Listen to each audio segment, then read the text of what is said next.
should have also made it clear the provision of Article 110 about all bills going to Senate and Senate having the veto power to make it a properly an upper house with the responsibility of holding into account a number of public servants at the national level. So I don't think that there is there is no major shift. Even at the moment, the idea that Article 96 has been amended for us to oversight resources that are raised in the counties, that has never been an issue. We've been oversighting all resources that are raised in counties. So not so much of a change. Senator, I just need to ask you this because... Not so much of a change of a Senate, that you are increasing membership to 94, but its responsibility is still constricted. Yes, the president holds that this is not replacing the constitution, but amending it.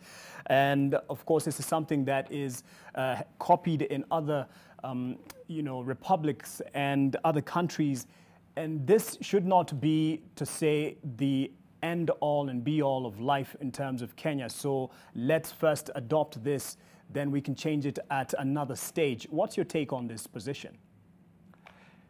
Well, the reality is that a number of the things that are being introduced now in this amendment, as soon as, if it reaches a stage where it's been passed, it will lead to immediately a situation where, again, there will be a clamor for re-amending some of those things that are being introduced. For example, I am very uncomfortable with the ombudsman who is appointed by the president so that he can be snooping and investigating judges and intimidating judges.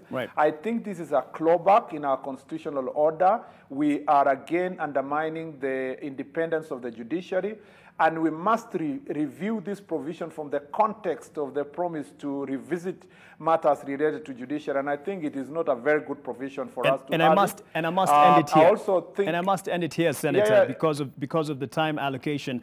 But trust you me, you're always invited in terms of weighing in on the discussion on this BBI issue, much as some people are not invited for the launch of the signature exercise. A pity that was, I'm sure. I thought, Mark, I thought you would allow me to say just one thing about what the president said to Mr. Kinoti today.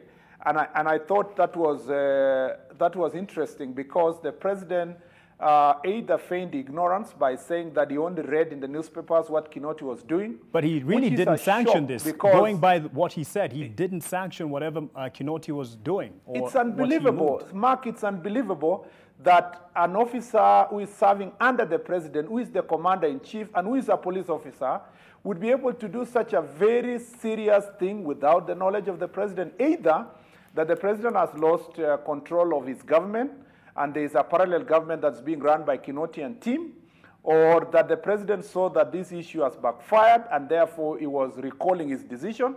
It is something that must lead to a very serious and drastic action by the president in terms of disciplining the relevant public officers if we are going to believe what he said today. All right, and I'll be disciplined if I don't end it here. Thank you, Senator Murkomen, for your time and for your thoughts on this. The discussion continues.